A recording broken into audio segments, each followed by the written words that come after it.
In the summer of 1994, I was a young girl, all of 17 years old, and had just graduated high school. Like so many Black girls during that time, I was obsessed with fashion and gold jewelry and how I physically showed up in the world. But I was also very lost.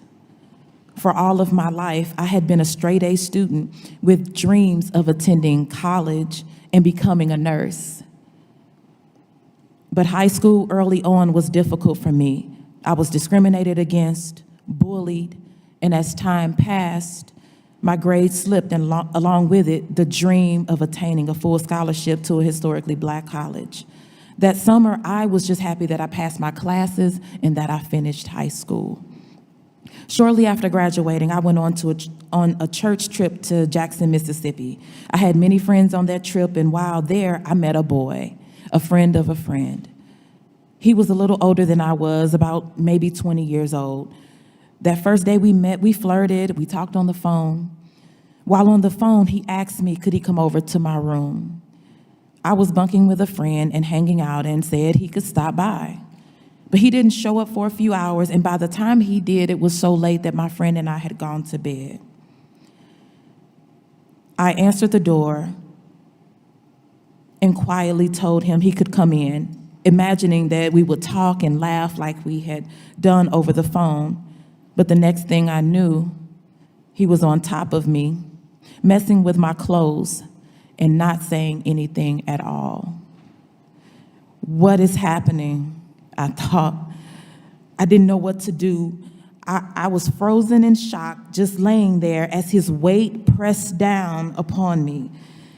When he was done, he got up, he pulled up his pants, and without a word, he left. That was it. I was confused, I was embarrassed, I was ashamed. I asked myself, was it something that I had done? The next morning, I wanted to talk to him. I just wanted to say something to him, but he refused to talk to me. By the time that trip ended, we still hadn't spoken at all. About a month after the trip, I turned 18. A few weeks later, I realized I had missed my period. I reached out to a friend and asked the guy from the church trip to contact me. I waited for him to reach out, but he never did. I never heard from him. I was 18, I was broke, and I felt so alone. I blamed myself for what had happened to me. But I knew I had options.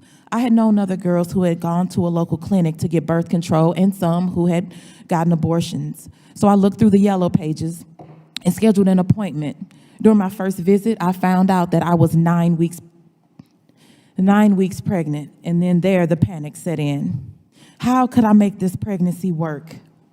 How could I, at 18 years old and barely scraping by, support a child on my own? And I would have been on my own. I was stressed out, knowing that the father wouldn't be involved and that I feared my parents would kick me out of the home, the best parents in the world, but I feared they would kick me out. My dad was a proud father and always bragging about his little girl and how he knew I would go straight to college and become attorney general. That was his goal for me.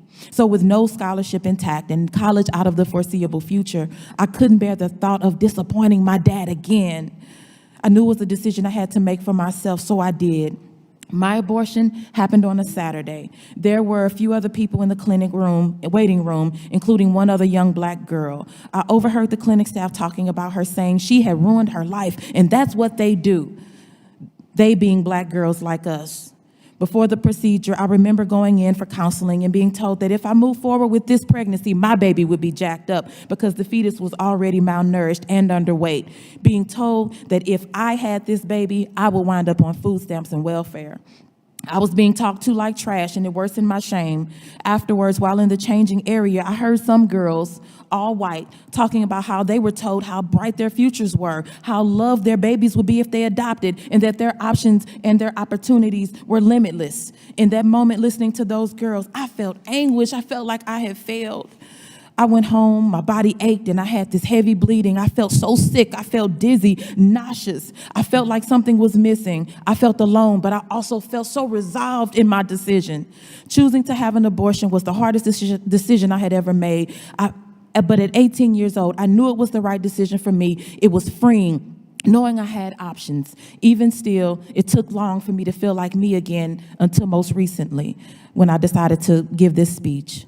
So to all the black women and girls who have had abortions and will have abortions, we have nothing to be ashamed of. We live in a society that has failed to legislate love and justice for us. So we deserve better. We demand better. We are worthy of better. So that's why I'm here to tell my story. So today I sit before you as that nurse, as that pastor, as that activist, that survivor, that single mom, that congresswoman, to testify that in the summer of 1994, I was raped, I became pregnant, and I chose to have an abortion. I yield.